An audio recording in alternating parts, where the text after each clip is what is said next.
Hello everyone and welcome to another warm-up review. Let's get going.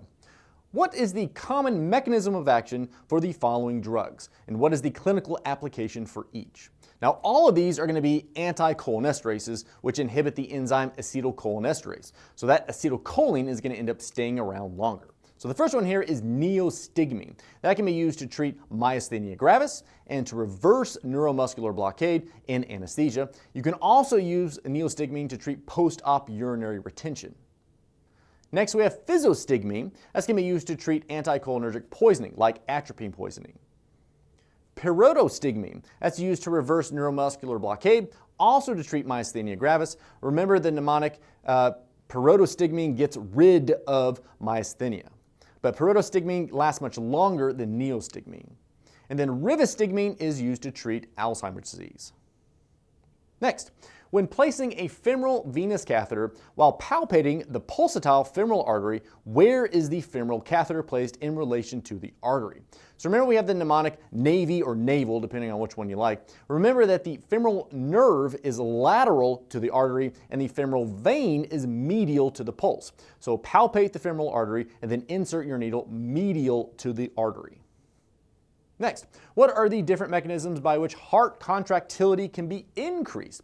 So there's lots of different things that can increase heart contractility. The main one is catecholamines. So anxiety, exercise, stress, or catecholamine infusion are all ways that catecholamines will be increased. Increasing your intracellular calcium can increase heart contractility. Decreasing your extracellular sodium can do this. And then digoxin accomplishes both of these. It both increases intracellular calcium and decreases extracellular sodium. All right, that's it for the review. Let's get to that video.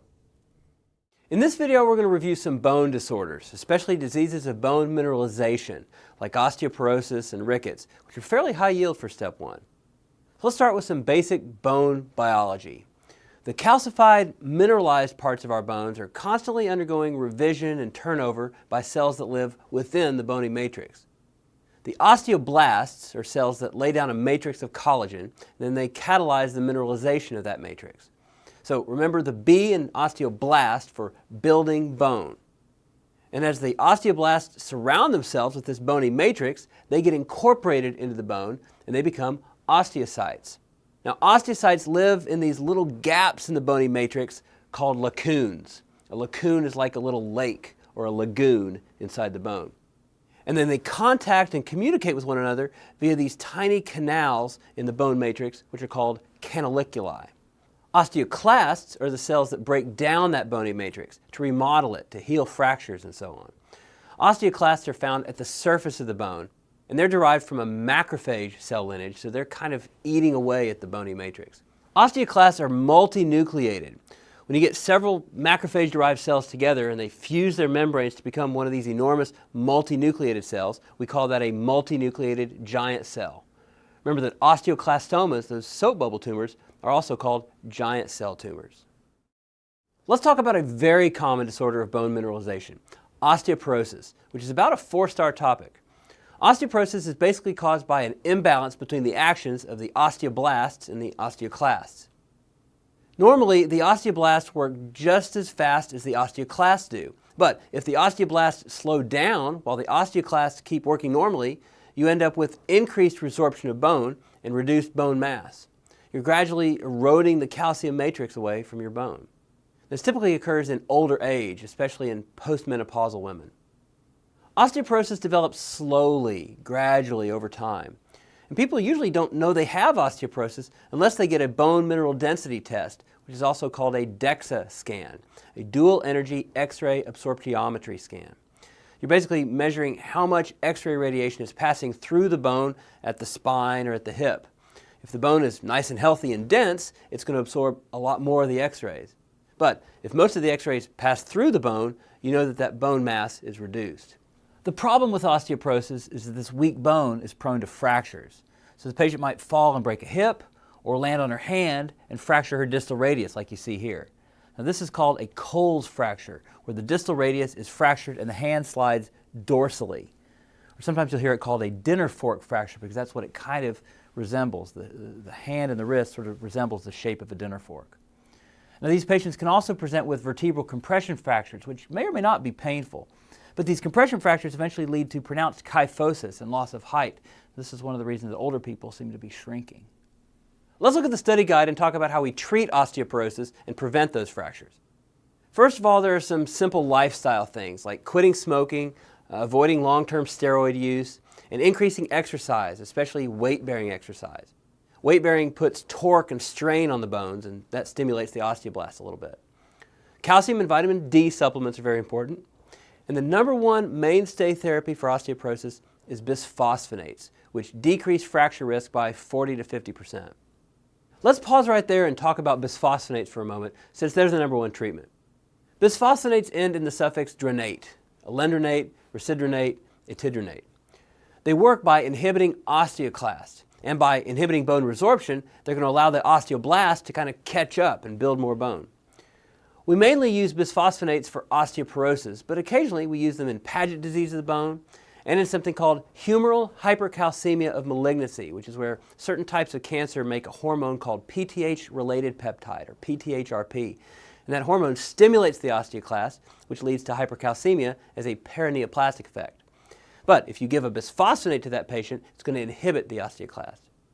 And since long-term steroids can cause osteoporosis, sometimes we give bisphosphonates to patients who need to be on long-term steroids to prevent that. And then for side effects, one of the potential problems with bisphosphonates is that they can cause erosive esophagitis. So patients have to take the pill in a certain way and make sure it washes all the way down to the stomach. And there's an extremely rare condition called osteonecrosis of the jaw, where the bone in the jaw starts to die, which really only shows up as a complication of jaw surgery or dental surgery. So sometimes oral surgeons won't do elective jaw surgery until the patient's been off the bisphosphonate for 6 months or so. So those are the details worth knowing about bisphosphonates. Remember, bisphosphonates are your number one go-to drugs. The rest of these treatments in the study guide are used a little less commonly. If you're treating a woman, you can give estrogen. Estrogen does reduce fracture risk, but it's not recommended to give estrogen only to treat osteoporosis. There are too many other risks involved. But if there's some other reason for the woman to be on estrogen, the estrogen will help the osteoporosis. The SERMs, or selective estrogen receptor modulators, like raloxifene, will decrease the incidence of vertebral fractures. There's a drug called teriparatide, which is a parathyroid hormone analog. And if you give PTH continuously, it erodes bones. But if you give pulsatile PTH, it stimulates osteoblasts. So you can give a daily subcutaneous injection of teriparatide, and that will decrease hip fracture rates by 53%. But you can't give this drug for more than 2 years because of an increased risk of osteosarcoma in experimental rats. So this is a shot that the patient gives herself every day for 2 years, and then after that she needs to be on a bisphosphonate to maintain the bone that she's built up. There's also a drug called denosumab, which is a rank L inhibitor that inhibits osteoclast activity. Next, let's talk about osteopetrosis. If osteoporosis is porous, weak bones, then osteopetrosis is rock-like bones, bones that are too thick, too dense. Petra is Greek for rock, like petrified. Osteopetrosis is a defect of bone resorption. The osteoclasts are deficient in the enzyme carbonic anhydrase 2, and that means they have trouble breaking down the bone matrix. So in osteoporosis, the osteoblasts were falling behind. And here in osteopetrosis, it's the osteoclasts that are falling behind. But oddly enough, these petrified rock-like bones can be prone to fractures as well because the bone matrix tends to be disorganized and unhealthy. Now on X-ray, you can see the long bones tend to flare out on the ends, kind of like an Erlenmeyer flask. And this bone overgrowth can cause the foramina of the skull to become narrowed, which can trap the cranial nerves and cause cranial nerve palsies. The thickening of the bones can also obliterate the marrow space, leading to pancytopenia. So you have low levels of all blood cells. You have anemia, leukopenia, and thrombocytopenia. For step 1, you also need to know how all these bone diseases affect the labs, especially calcium, phosphate, alkaline phosphatase, and PTH. So in osteoporosis, you're going to see normal labs. In osteopetrosis, you generally see normal labs as well. If the osteopetrosis is really severe, serum calcium might be slightly low, and that might cause some secondary hyperparathyroidism and raise the PTH a little bit, but for the most part, serum calcium levels are going to reflect dietary intake. So as long as the patient has adequate calcium intake, serum calcium should be pretty normal. And in some forms of osteopetrosis, ALK-Phos might be slightly high. but for the most part, the labs are going to be normal. We're going to go over the labs again in detail a little bit later on. Let's move on to Paget disease of the bone, which is completely unrelated to Paget disease of the breast. Same Dr. Paget, two different diseases. Paget disease of the bone is a disease in which there's increased activity of osteoblasts and osteoclasts, and this leads to localized disorganization of the bony architecture. So the osteoblasts and osteoclasts are out of harmony, and this causes localized bone lesions throughout the skeleton.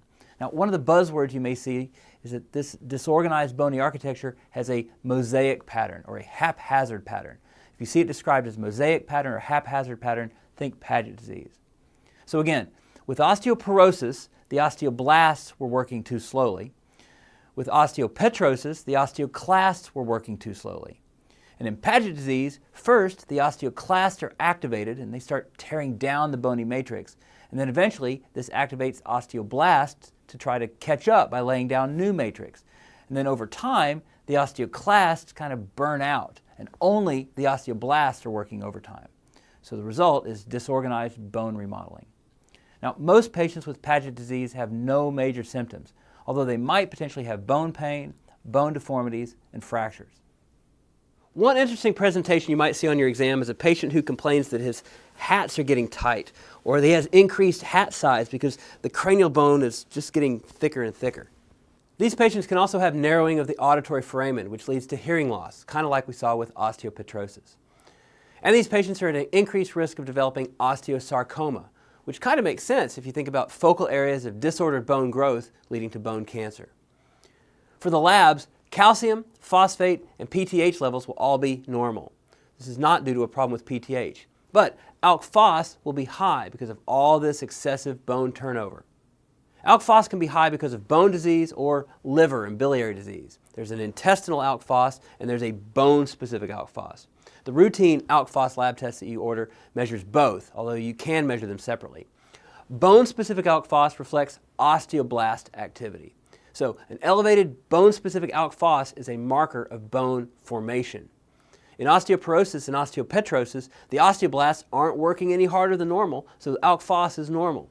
But in Paget disease, once the osteoblasts do get ramped up, the ALK-Phos is going to be high. Let's move on to osteomalacia and rickets, which are both caused by vitamin D deficiency. In children, vitamin D deficiency causes rickets. In adults, vitamin D deficiency causes osteomalacia. So vitamin D promotes calcium absorption in the gut. So with vitamin D deficiency, you're going to have poor calcium absorption and low serum calcium. And that low serum calcium causes poor mineralization of the bone, so that the bones are kind of soft, and you might see some bowing of the long bones. Now, what about the rest of the labs? Well, as you decrease serum calcium levels, PTH will increase. PTH is going to stimulate the osteoclast to break down that bony matrix and release some calcium into the serum. And PTH also increases reabsorption of calcium in the renal tubules. But then PTH is going to decrease serum phosphate by taking phosphate out of the serum and dumping it in the urine.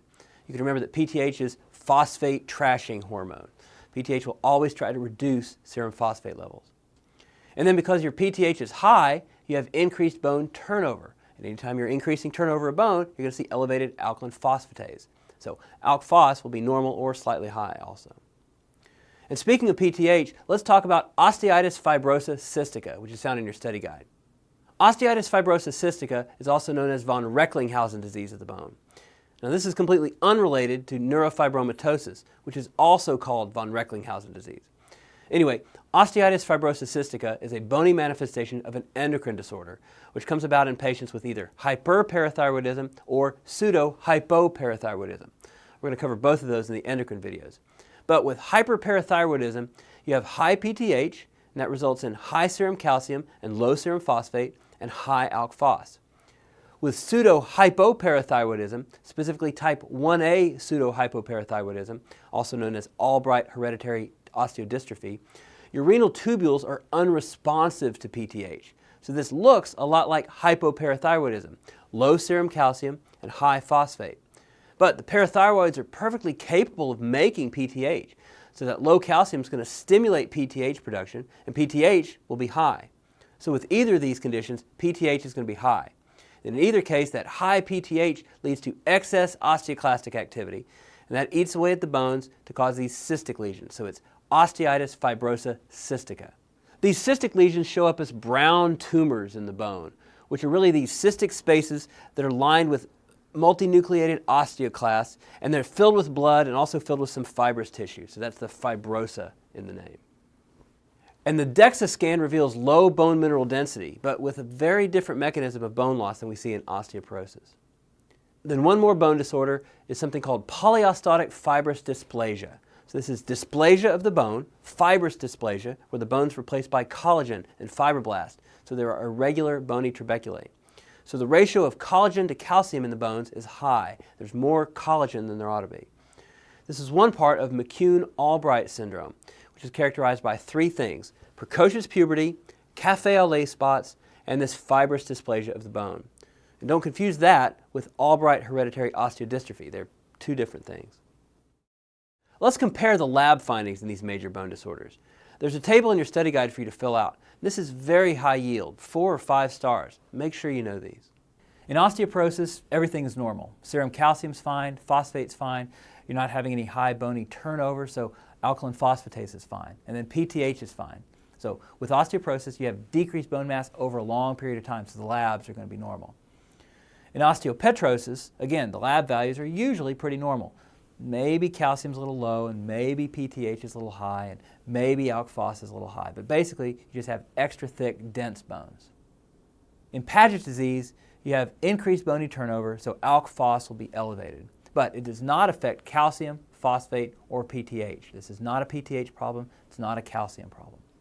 With rickets and osteomalacia, there's deficiency of vitamin D. And that leads to decreased calcium absorption, so serum calcium is decreased. And as a result of that, PTH goes up. As PTH goes up, you start to trash phosphate, so phosphate goes down. And this can result in either a normal alk phos or a high alk phos, depending on how high your PTH levels are. A similar picture occurs with renal insufficiency. With renal insufficiency, one thing that happens is your kidneys can't convert hydroxyvitamin D to dihydroxyvitamin D, which is the active form. So renal insufficiency starts out looking like vitamin D deficiency, and you're going to absorb less calcium. And because your calcium levels are low, PTH is going to be elevated. As your PTH goes up, you'd think that phosphate would be trashed, right? Well, in renal failure, your nephrons can't get rid of phosphate. So the one lab difference between renal insufficiency and vitamin D deficiency is that with renal insufficiency, your phosphate will go up because your nephrons can't get rid of phosphate. Then there's vitamin D intoxication, where you're taking too much vitamin D over a prolonged period of time. And remember, you can't get too much vitamin D from the sun. You can get too much sun for your skin, but you're never going to get too much vitamin D from being out in the sun. So vitamin D intoxication is going to increase serum calcium level. And as you absorb more calcium, the body's going to decrease PTH secretion. As PTH goes down, you're going to increase phosphate. And then how about primary hyperparathyroidism? The underlying problem is that PTH is high. As PTH goes up, it raises your serum calcium level and it trashes your phosphate. And as PTH goes up and you get bony turnover, you're going to also have elevated alk phos levels. And then sometimes when PTH goes up, you get osteitis fibrosa cystica with those brown tumors in the bone and the bleeding into the bone. So in terms of labs, this will usually look just like primary hyperparathyroidism. Again, this is just a bony manifestation of hyperparathyroidism. Now you're ready for the end of session quiz. So pause the video and work through those questions, and then we'll review the answers. First question, what cell type is most similar to osteoclast? Well, osteoclasts are similar to macrophages. Next, which bony disease fits each of the following descriptions? So reversible when vitamin D is replaced, that's osteomalacia and rickets because those are due to vitamin D deficiency. Excess osteoclastic activity results in disorganized bony architecture, that's Paget disease of bone. Bone is replaced by fibroblasts, collagen, and irregular bony trabeculae, that's polyostotic fibrous dysplasia. Soft bones due to defective mineralization is osteomalacia and rickets again. Failure of bone resorption causing thickened and dense bones is osteopetrosis. And genetic deficiency of carbonic anhydrase 2 is also osteopetrosis. Next, what measures can be taken to prevent osteoporosis? So we mentioned weight-bearing exercise, adequate calcium and vitamin D intake, and reduction of risk factors like avoiding smoking or smoking cessation, avoiding glucocorticoids, avoiding the chronic use of heparin, which can cause osteoporosis. I didn't mention that, but it's definitely a risk factor. And also treating any hypogonadism that may be present. And that goes for men too. Hypogonadal men are at increased risk for osteoporosis, and testosterone replacement can reduce that risk. Next, fill in the following table. Again, you need to know these. So first we have Paget disease. In Paget disease, ALK-Phos will be elevated, but PTH is normal. That means calcium and phos are going to be normal. Osteomalacia and rickets, you're going to have low vitamin D that results in low serum calcium, which causes elevated PTH, which is going to trash your phosphates. And then alkaline phosphatase will either be normal or mildly elevated. In osteitis fibrosis cystica, that's due to elevated PTH, which leads to an increase in serum calcium and low phosphates. And then the increased bone turnover will increase the alkaline phosphatase. And then for osteoporosis, there will be no abnormalities with any of the lab values. Then we have a couple of rapid fire facts. Bone enlargement, bone pain, and arthritis would be seen in Paget disease of the bone, that bone enlargement where the hats don't fit anymore. And then vertebral compression fractures are most commonly seen in osteoporosis. So that's it for now. I'll see you next time.